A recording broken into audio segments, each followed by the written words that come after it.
Hello. Hope आप सब ठीक होंगे। तो आपको तो पता ही है कि न्यूज़ क्या चल रही है क्रिकेट में कि इंडिया न्यूजीलैंड में 3-0 से वाइट वॉश हो गया अपने ही घर में, जो कि आज से पहले 12 साल पहले इट सीम्स हुआ है। और हिस्ट्री क्रिएट कर दी गई है न्यूजीलैंड के द्वारा, जो कि श्रीलंका में वाइट वॉश होके इंडिया आए थे और उनको ज़्यादा एक्सपेक्टेशंस भी नहीं थी कि वो कुछ कर पाएंगे। लेकिन बहुत बड़ा फेलियर रहा हमारी बैटिंग साइड का, स्पेशली टॉप ऑर्डर का।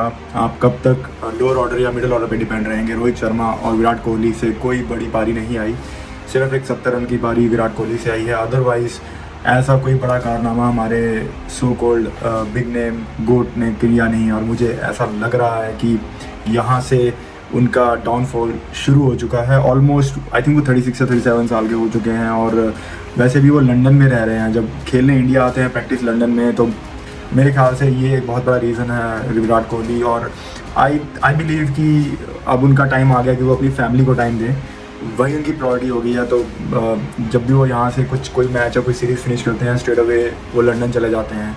अब जब वो अपनी टीम के साथ प्रैक्टिस नहीं कर पा रहे, वो बॉन्डिंग ऑब्वियसली नहीं बनती है। वो एक जो 1-to-1 जो पर्सन टू पर्सन कन्वर्सेशन होती है, पर्सन टू पर्सन एक चिट चैट होती है, छोटी छोटी बातों को लेकर एक दूसरे से बातें करना, एक दूसरे को इंकरेज करना या उनके साथ प्रैक्टिस करना, वो चीज़ विराट कोहली की नहीं हो पा रही है। तो यहाँ से मुझे लगता है कि थोड़ा सा फ़र्क तो पड़ेगा परफॉर्मेंस पे। बाकी ऑस्ट्रेलिया जब इंडिया आएगी तो एक बहुत बड़ा चैलेंज ये रहेगा कि वो अपने ही घर में हार के ऑस्ट्रेलिया आ रहे हैं, जो कि बहुत ही मुश्किल सीरीज़ रहेगी इस बार। इंडिया ने पिछली बार बहुत ही ब्रेवरी दिखाई।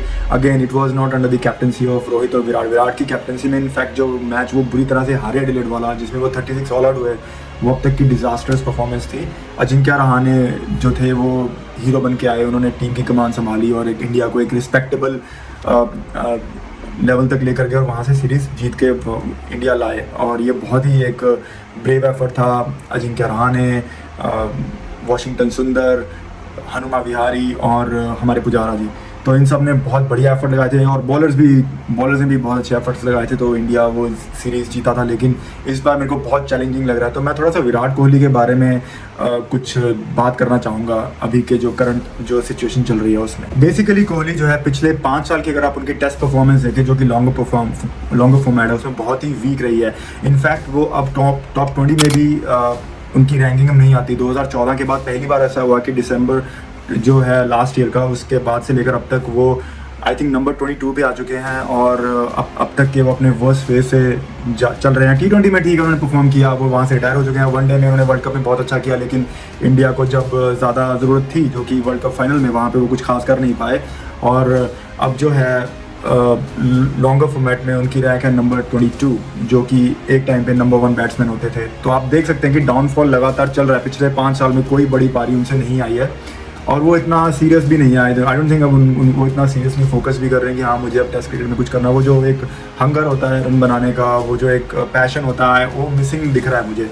और IPL में तो खैर उन्होंने कभी RCB को अभी तक कोई ट्रॉफी दिलवाई है नहीं। वो कब से खेल रहे हैं उनके साथ। उनकी स्ट्रगल मैं देख रहा हूँ स्पिन से बहुत ज़्यादा है। मे बी पेस में he is doing good, but spin में जो है Virat Kohli is struggling big time. आप देख सकते हैं इस सीरीज़ में जो उनके मेन बॉलर भी नहीं है, उनसे लगातार आउट होते गए वो, तो सेंटनर से बेसिकली। तो आप देख सकते हैं कि स्पिनर से बहुत स्ट्रगल कर रहे हैं, जबकि स्पिन उनकी स्ट्रेंथ होनी चाहिए, स्पेशली ऑन इंडियन सॉइल।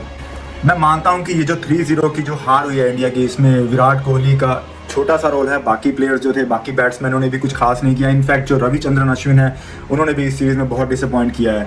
उनसे बहुत ज़्यादा एक्सपेक्टेशन थी, लेकिन वो उन पे खड़े नहीं उतरे। ये एक और रीज़न था। लेकिन हो क्या रहा है कि विराट कोहली बहुत टाइम से डिक्लाइन में चल रहे हैं, लेकिन किसी ने कभी उसको पॉइंट आउट किया ही नहीं।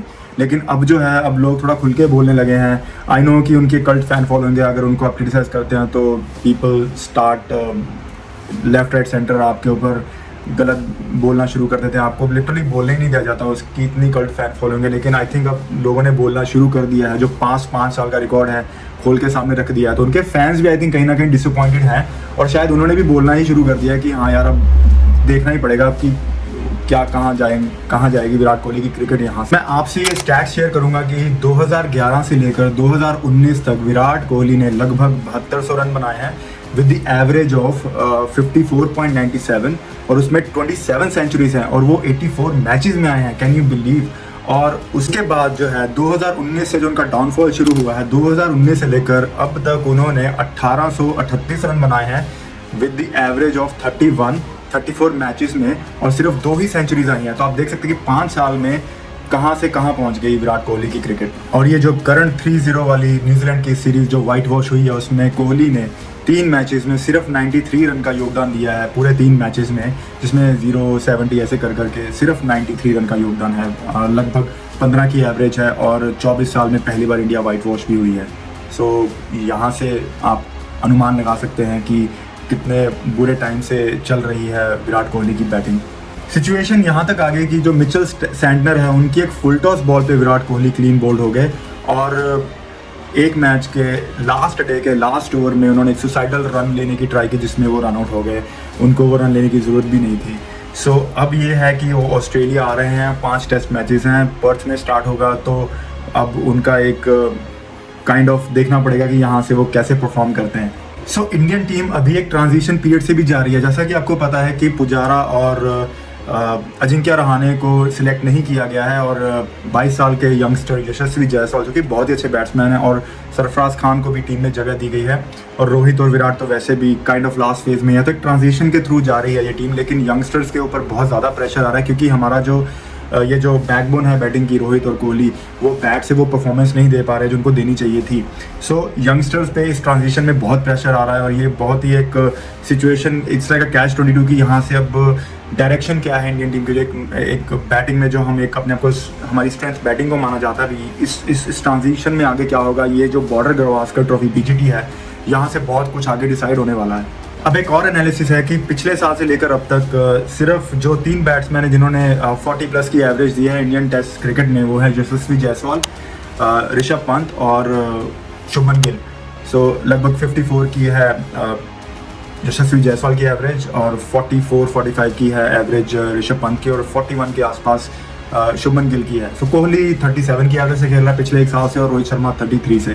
सो ये एनालिसिस आपको बताते हैं कि मतलब किस तरह का बैटिंग परफॉर्मेंस पिछले 1 साल में हुआ है, और आगे भी वही ही चीज़ ऐसी दिखती है कंटिन्यू होएगी, क्योंकि ऐसा कोई सीरियस परफॉर्मेंस दे नहीं पा रहे हैं ये जो 2 हमारे लेजेंडरी बैट्समैन हैं। सो अब यहाँ से आगे क्या, मेरे ख्याल से हमें जो पास्ट में हुआ उसको भूल जाना चाहिए, आगे बढ़ना चाहिए। ऑस्ट्रेलिया की पिचेस बहुत डिफरेंट हैं, वो मच फास्टर हैं, वहाँ पे बहुत पेस होगी। तो होपफुली कोहली और रोहित शर्मा और जो टीम है वो उस अंदाज में अडेप्ट कर पाएंगे चीज़ों को। फास्ट पिचेस में may be they will perform better. और एक साइकोलॉजिकल एडवांटेज ये है कि इंडिया अभी बीजीटी को रिटेन ऑलरेडी किए हुए है पिछले कुछ सालों से, और उन्होंने ऑस्ट्रेलिया को ऑस्ट्रेलिया में भी हराया है।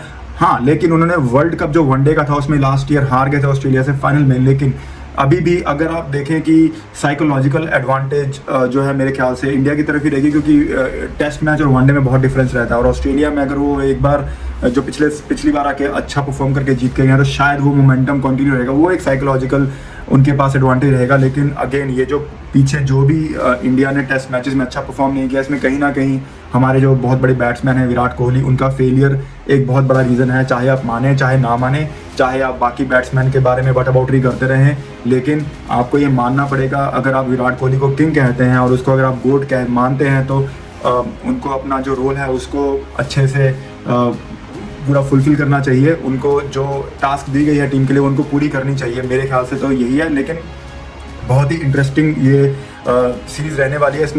इसमें जो रोहित शर्मा है वो भी कुछ एक मैच मिस करेंगे because of the family personal reason. अब उसमें भी बहुत ज़्यादा इफेक्ट पड़ सकता है टीम पे, क्योंकि आपका जो कैप्टन है वो आपके साथ नहीं है, तो एक टेम्प्रेरी कैप्टन बनाया जाएगा। I am not sure, I think जो हमारे बॉलर हैं जसप्रीत बुमराह वही कैप्टन बनेंगे, और उनको ऑस्ट्रेलियन पिचेस पे वो कैसे कैप्टनसी करेंगे ये भी एक देखना इंटरेस्टिंग रहेगा। सो ओवरऑल मेरे को होप तो है कि इंडिया अच्छा परफॉर्म करेगा। देखिए 4-0 मुश्किल है, वाइट वॉश करना ऑस्ट्रेलिया को ऑस्ट्रेलिया में बहुत मुश्किल है। मेरे को लगता है कि मेन फोकस इंडिया को ये करना चाहिए कि वो बीजीटी को रिटेन करे इंस्टेड ऑफ गोइंग फॉर 4-0। हो सकता है कि उसमें फिर से कोई प्रॉब्लम क्रिएट ना हो जाए, कोई मिक्सअप ऐसा ना हो जाए, कोई ऐसा सरप्राइज एलिमेंट ना आ जाए कि हम पूरी सीरीज़ ही हार जाएं। आई वुड से विन के लिए फोकस करो।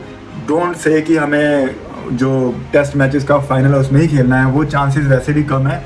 आई वुड रादर से कि focus on the current border Gavaskar trophy series instead of thinking of कि जुलाई या अगस्त में हम फाइनल में पहुंच पाएंगे या नहीं। बेबी स्टेप्स लीजिए, क्योंकि आपने ऑलरेडी बहुत बड़ी एक मिस्टेक कर दी 3-0 से हार के न्यूजीलैंड से अपने घर में। अब आपका फोकस सिर्फ और सिर्फ ये सीरीज़ जीतना है, चाहे 3-1 हो, चाहे 3-2 हो या 4-0, तो मुझे मुश्किल लग रहा है।